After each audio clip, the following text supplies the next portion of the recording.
You own the buildings, we own the streets. We own The streets. Buildings are yours, streets are ours.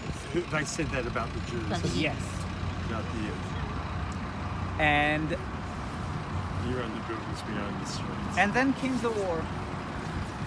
And Jews didn't live here anymore, even during the war, right? The ghetto wasn't here, it started at this corner. And so we settled here. And then Jews didn't come back, and then they were deported, and people said, great, this is our property.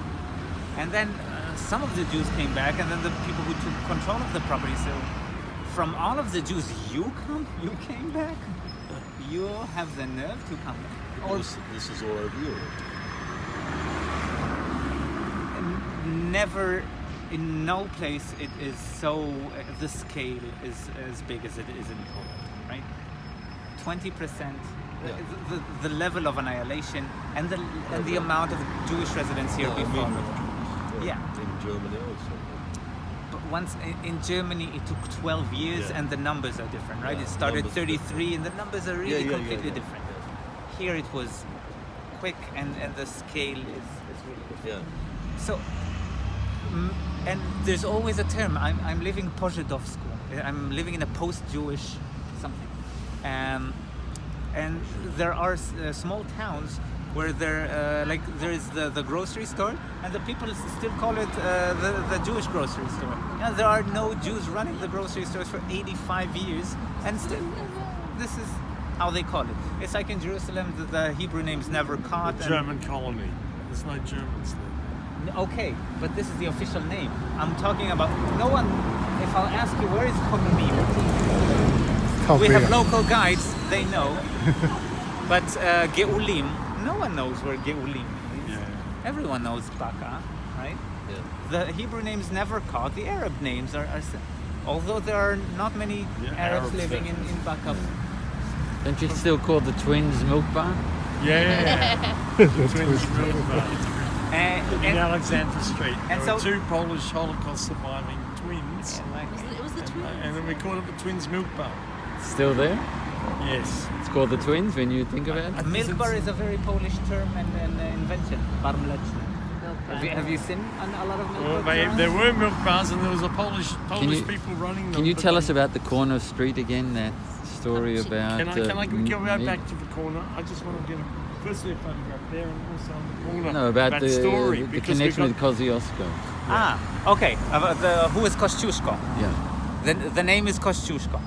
Tadeusz Kościuszko is born into a Polish noble family. He grew up and had military education in France, and he goes, as many French members of the nobility, to fight in the American Revolution or the American Independence War. He fights under a general bearing the name George Washington, and he is quite successful in battle. He's also recognized in the United States for his part in the American Revolution, and there is a big bridge in the New York State on the New York Bay Area called the Kościuszki Bridge. Of course, America it's Kosciuszko. You know the problem for English speakers pronouncing Polish names.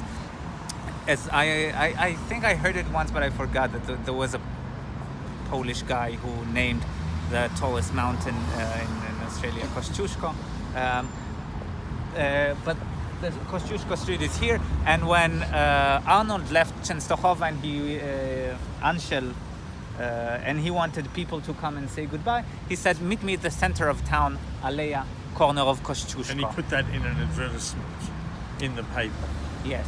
But one thing to say about Kościuszko, what was he in Poland? Because he is after taking part in the American Revolution, coming back to France, he's coming back to Poland. Poland, the partition of Poland between the foreign powers has already started, but the independent Poland is giving one last burst of crying to freedom. This happens between 1791 and 1795. And the military leader of this uprising is Tadeusz Kościuszko. He goes to Kraków and he raises an army. He stands on the corner of the main Rynek and he calls people to join him in the army. A day later, he goes to the central synagogue of Krakow, and he goes with a Jewish wealthy merchant that had a little military training.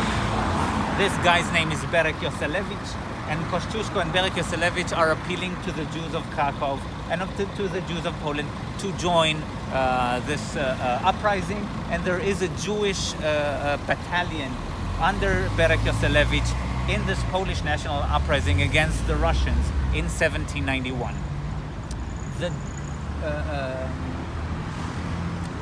So Jews are part of the Polish national movement since the time it started, right? Kościuszko, 1791 is considered more or less the beginning of the Polish national movement, and it would be heralded later in the 19th century when Poland was under, when Poland is dissolved. In this uprising is partly successful.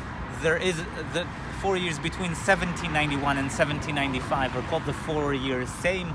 There is no king, but there is a nobility parliament called the Sejm, which is the functioning administrative body. And Poland writes a constitution in 3rd of May 1791. This is the first constitution in Europe, second in the world, democratic constitution. Before France, a few months before France, second only to the United States. This success does not long live, and 1795 it is dissolved. Later there will be some freedom during the Napoleonic Wars, but Poland never regains independence and goes back to the statute. When Poland regains independence after World War I, Kościuszko streets are everywhere, and Berek Yoselevich's streets are everywhere, right? And Berek Yoselevich was the symbol of Polish Jews to say, look, We are like you. we are Polish national. We are proud, enthusiasts for the independence of Poland. We are part of the Polish nation. We have been from the first moment.